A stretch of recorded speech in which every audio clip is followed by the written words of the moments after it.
Writer سید علی حسن گیلانی۔ اللہ الرحمن الرحیم۔ السلام علیکم ورحمۃ اللہ وبرکاتہ۔ ہنٹ اینڈ ہنٹر کا ایپیسوڈ نمبر 18۔ دراصل آج سے 3 دن بعد مصر میں ایک سالانہ تقریب تھی جس میں دنیا بھر سے نامور مصور مصر آئے ہوئے تھے اور انہوں نے اپنا فن کا مظاہرہ کرنا تھا، اور یونان کا شہزادہ نطیق جو کہ ایک مونجا ہوا مصور بھی تھا، کیونکہ اس دور میں یونان بھی مصر کی طرح اپنے عروج پر تھا، اور یونان میں مصوری کا آرٹ اپنے عروج پر تھا، اور یونان کا شہزادہ نطیق اس فن میں مونجا ہوا تھا۔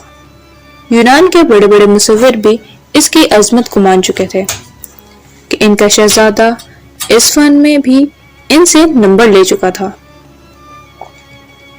شہزادہ نطیق اپنی خوبرو شخصیت کی وجہ سے بہت ہی مشہور تھا، لیکن شہزادہ نطیق ایک نیک پرور انسان بھی تھا اور اپنے شوق مصوری کا اسی جنون تھا، لیکن پھر بھی چونکہ مصر کی شہزادی سبیرہ کے حسن کا چرچا یونان تک بھی پہنچ چکا تھا، اس لیے شہزادہ نطیق ایک عام شہری اور ایک مصور کی حیثیت سے مصر آ چکا تھا تاکہ سالانہ تقریب میں اپنے دیگر مصوروں کی طرح شاہ انفاسو کو اپنے فن سے روشناس کرا کے اپنا لوہا منوا سکے۔ لیکن اسے یہ معلوم نہیں تھا کہ شہزادی جس شہزادی سبیرہ کو وہ ایک عام سی حیثیت دے رہا تھا، وہ اس کے دل میں ایسا بس جائے گی کہ اس کے شہر سے نکلنا اس کے بس سے باہر ہو جائے گا۔ مصر کے شاہ انفاسو کے کہنے پر دنیا بھر سے سرکردہ مصور اپنی مصوری کی جادوگری دکھانے کے لیے مصر آ چکے تھے، اور اب 3 دن بعد ہی سالانہ میلے میں ہر مصور نے اپنے فن کا مظاہرہ کرنا تھا، اور اس دور کی طاقت مصر کے شاہ سے شاہی انعام لینے کی کوشش میں تھے۔ شہزادہ نطیق نے صرف ایک بار ہی شہزادی نطیق کو نظر بھر کر دیکھا تھا، لیکن شہزادی کے سحر انگیز حسن نے اس کے دل میں ڈیرا ڈال لیا تھا۔ شہزادی سبیرہ کے جانے کے بعد اس کا دوست آمون جو کہ ملک ہند سے تعلق رکھتا تھا اور شہزادہ نطیق سے ملنے یونان آیا تھا، اس کے ساتھ اس کا غلام جوشے بھی تھا جو کہ ایک نیگرو ہوا کرتا تھا۔